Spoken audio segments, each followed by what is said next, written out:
Junk silver's not.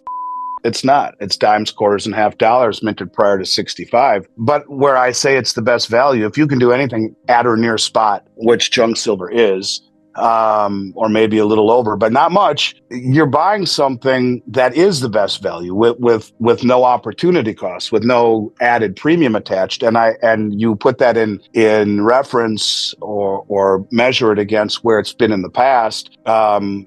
During the pandemic, because of its utility and its divisibility, the premiums were second only to American Eagles. And the U.S. Mint has been the model of inefficiency for a long time. And, I asked people to listen to Vic Swear's interview with, what's Jack's last name? I forgot Jack's last name. It'll come to me in a moment. But Jack Sermon developed the Silver Eagle program at the U.S. Mint, and Bix did a 3-part interview with him a couple of years ago. I remember almost falling off my chair, where he said he was approached by, at the time, his boss, which would have been the Secretary of Treasury, Janet Yellen, who told him to make as few Silver Eagles as possible without creating a global backlash. I mean, he actually said that the primary distributors came to him with far more demand than they could fill, like they wanted another 36 million and they gave him 12. And he said it really bothered him. So, there's a fine line between conspiracy and reality with the U.S. Mint. I would prefer Silver Eagles all day long, with many of these states looking at silver coins made in the U.S. as legal tender. But the premiums on Silver Eagles, on gold buffaloes, are crazy right now. And moving in that direction again, the fact that junk silver hasn't followed it the way that it did during the pandemic is testament to the fact that things aren't breaking apart for everyone to notice. This is just those who follow the U.S. Mint and their lack of capacity. But if I were going to say what is normally, I would say bars. But due to the threats all along this year of tariffs, the bar industry, or the products that are associated with silver bars, they're coming largely from Switzerland, and with Pam Swiss and Valcambi and others, they weren't imported very much. And so the premiums are higher on them than I like. Maybe 1 ounce rounds, those come from domestic refiners here, would be the next best. Or maybe even there are some coins like the 2026 Silver Kangaroo that we have in stock, or some of the other coins that are not American Eagles, but are of the other 6 major mints, the Krugerrands, the Britannias, the Philharmonics. They're right there. And because the bar market is inflated, I skip it. So it would either be junk silver, 1 ounce rounds, or coins from probably not even the Maple Leaf, which is getting inflated again. It would be South Africa, Australia, UK. To me, would probably be the 3 that would stick out as being a good value right now. What impact does China restricting exports of silver mean for us and the LBMA? Well, I think it means a lot for the LBMA. It because of this, and because the move to classify silver as a resource of national interest, that's China. And then you add the U.S. putting it on the critical mineral list, which means they too can curtail exports. The president can do it without congressional order.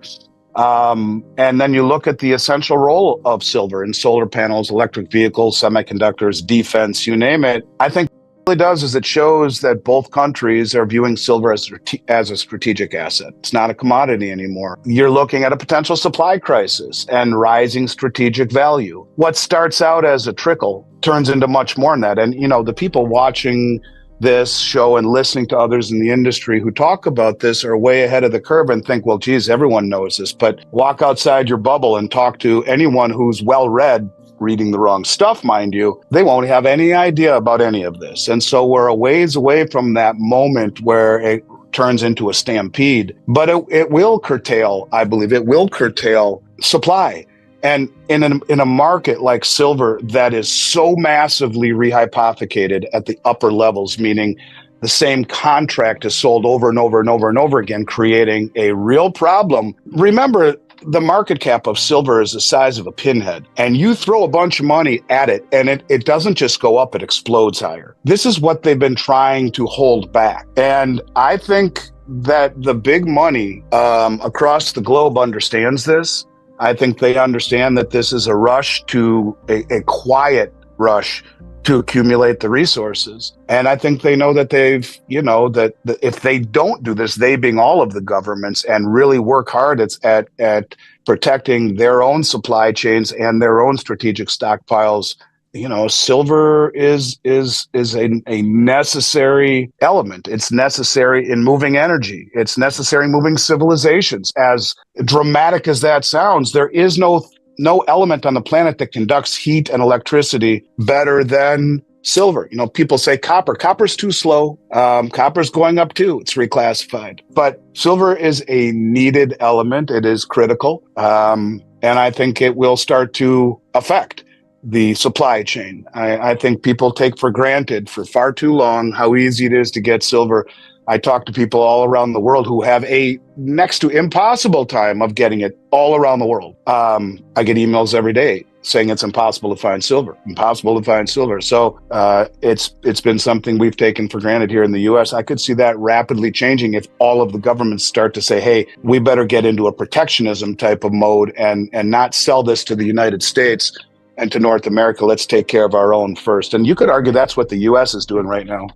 People ask me all the time, what's the best value in silver right now? And I always give the same answer.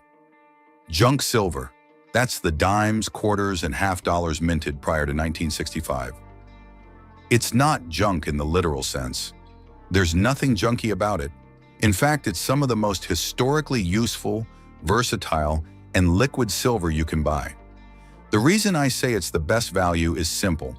You're buying real silver coins, recognizable worldwide, at or near spot.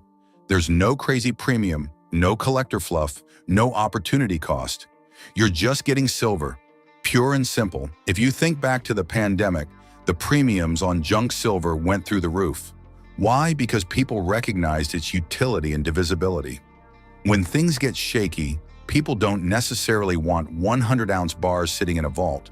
They want silver they can use, trade, or barter with. During those crazy days, premiums on junk silver were second only to American Silver Eagles. But now, strangely enough, junk silver hasn't followed those premiums up this time around. That tells me we're still early. Things haven't yet broken apart for everyone to notice. Those of us who follow the mint and understand what's happening behind the scenes see it, but the mainstream hasn't caught up yet. Now let's talk about the U.S. Mint, because that's a story that borders on absurd. The U.S. Mint has been a model of inefficiency for years, and if you really want to understand why, I recommend listening to Bix Weir's interview with Jack Sermon, the man who helped develop the Silver Eagle program. I remember listening to that interview and nearly falling out of my chair when Jack said he was approached by then Treasury Secretary Janet Yellen, who told him to make as few Silver Eagles as possible without creating a global backlash. Just think about that for a second. The person running the U.S. Treasury told the Mint to limit the production of the most popular silver coin in the world. Even when the authorized distributors were begging for more, Jack said they wanted another 36 million coins, and the Mint only produced 12 million. That's not inefficiency. That's intentional throttling. He admitted it bothered him deeply. Now, I'm not saying there's some shadowy conspiracy, but there's a fine line between incompetence and control, and the Mint has been dancing on it for years. If it were up to me, I'd take Silver Eagles all day long, especially with so many U.S. states recognizing American minted silver coins as legal tender. They're iconic, beautifully struck, and instantly recognizable. But here's the problem. The premiums are out of control. Silver Eagles, gold buffaloes, they're getting crazy again, just like they were during the pandemic. So while I'd prefer Eagles, I can't in good conscience tell people to pay 60 to 80% premiums. That's not value. That's why junk silver stands out. It's still trading close to spot, maybe a small premium, but nothing painful. You're getting real, divisible silver, no nonsense attached. And when you compare it to where it's been historically, it's a bargain. During past crises, junk silver commanded massive premiums because everyone suddenly wanted it. Right now it's quiet, but that calm won't last. Now, under normal circumstances, I'd also recommend bars. They're straightforward, simple, and efficient, especially 10-ounce or 100-ounce bars. But this year, the bar market has been distorted by the same thing distorting almost every other supply chain: geopolitics, and tariffs. Many of the most trusted refiners, Pamp Suisse, Valcambi, Argor Heraeus, are based in Switzerland, and their products have faced import disruptions. Premiums on those bars are now much higher than I like to see. So if bars are inflated, where does that leave us? The next best choice